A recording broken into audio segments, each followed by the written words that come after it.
লাল কাপড় চোখে মুখে বেঁধে শোক প্রকাশ জগন্নাথ বিশ্ববিদ্যালয়ের শিক্ষকেরা। অমানবিকভাবে কোটা আন্দোলনকারী শিক্ষার্থীদের গুলি করে মারা হয়েছে, এটা শিক্ষকদের দাবি। অন্যদিকে সরকারি দল কোটা আন্দোলন শিক্ষার্থীদের মৃত্যুতে সারা দেশে শোক পালন করে। অন্যদিকে কোটা আন্দোলনকারীরা বলেন, আমাদের শহীদ ভাইদেরকে নিয়ে মশকরা করছে এই সরকার। বলেন, আমাদের শহীদদের গায়ে লাল রক্তের বিনিময়ে আমরা লাল কাপড় পরে সারা দেশে শোক পালন করব। দেশের সর্বস্তরের মানুষ লাল কাপড় পরে শোক পালন করছে শহীদ ভাইদের জন্য। ফেসবুকে ঢুকলেই দেখা যায় প্রত্যেকটি লোক তার প্রোফাইলে লাল রঙের প্রোফাইল দিয়েছে শহীদ ভাইদের স্মরণে। শোক প্রত্যাখ্যান করে মুখে লাল কাপড় বেঁধে অনলাইনে প্রতিবাদ কর্মসূচি বৈষম্য বিরোধী ছাত্র আন্দোলনে। শহীদ ভাইদের মৃত্যু নিয়ে এক শিক্ষক যা বলল। প্রায় 15টি দিন ধরে আমাদের সাধারণ আন্দোলনরত শিক্ষার্থীদের উপরে কি ধরনের দমনমূলক নীতি অবলম্বন করে বিচারে গুলি চালানো হয়েছে, কিভাবে হাজার হাজার ছাত্রকে গ্রেফতার করা হয়েছে, সুনির্দিষ্ট কোনো অভিযোগ ছাড়া তাদেরকে রাতের অন্ধকারে উঠিয়ে দেওয়া হয়েছে। এই পর্যন্ত সরকারের কোনো উচ্চ পদস্থ ব্যক্তি, এমনকি সরকার যিনি প্রধানমন্ত্রী আছেন, তিনিও শহীদের প্রকৃত সংখ্যা সম্পর্কে স্পষ্ট কথা বলেন। উল্টো সাধারণ মানুষ যেন যথাযথ তথ্য না পায়, সে কারণে তিনি মিডিয়া এবং নেটওয়ার্ক সিস্টেমের উপরে একটা নিয়ন্ত্রণ কবজা করে রেখেছেন এবং জনগণকে ভুল বোঝানোর চেষ্টা করছেন। জনগণ এখন আর বোকা নয়, জনগণকে আর বোকা বানানো যায় না। এরই মধ্যে তারা গতকাল রাষ্ট্রীয় শোক পালনের ঘোষণা দিয়েছে আজ। আমরা তাদের এই ধরনের প্রহসনমূলক বক্তব্যের, প্রহসনমূলক আচরণের প্রতিবাদে শোক নয়, আমরা আজ লাল কাপড় বেঁধে প্রতিবাদ করতে নেমেছি। আমরা জানাতে চাইছি, আপনাদের নাটক এখন আর জনগণ মেনে নেবে না। সাধারণ শিক্ষার্থীদের হয়রানি করা বন্ধ করুন। সাধারণ যারা শহীদ হয়েছেন তাদের পরিবারকে ক্ষতিপূরণ দিন, আপনারা ক্ষমা চান এবং দায় স্বীকার করুন। যারা সরকারের উচ্চপদস্থ ব্যক্তি আছেন, আপনাদের অপরিণামদর্শিতা, আপনাদের দায়িত্ব জ্ঞানহীনতা, আপনাদের উস্কানিমূলক বক্তব্যের কারণে যে ব্যাপক ক্ষয়ক্ষতি এবং প্রাণহানি হয়েছে তার দায় স্বীকার করে আপনারা পদত্যাগ করুন। এই জিনিসটি, এই বার্তাটি আমরা আজকে সরকারকে দিতে চেয়েছি এবং ছাত্রদের আন্দোলনের সঙ্গে আমরা পূর্ণ সংহতি প্রকাশ করছি এবং শহীদদের প্রতি আমরা শ্রদ্ধা জ্ঞাপন করছি।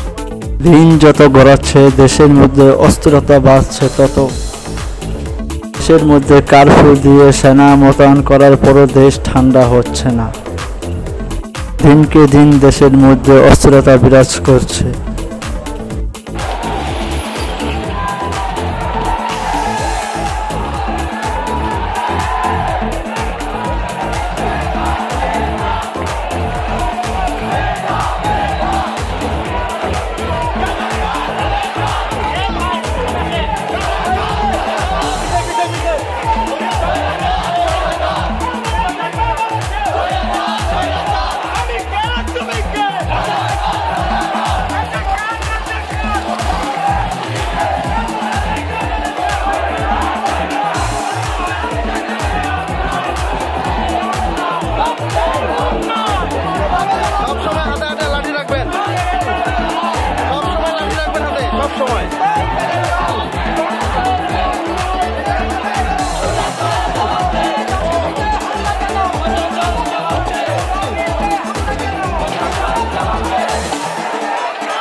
আমাদের চ্যানেলের সাথেই থাকুন রিঅ্যাকশন পডবাস, প্লে বাটনটি চালু করে রাখুন ও সাবস্ক্রাইব করে রাখুন নিত্য নতুন ভিডিও পেতে।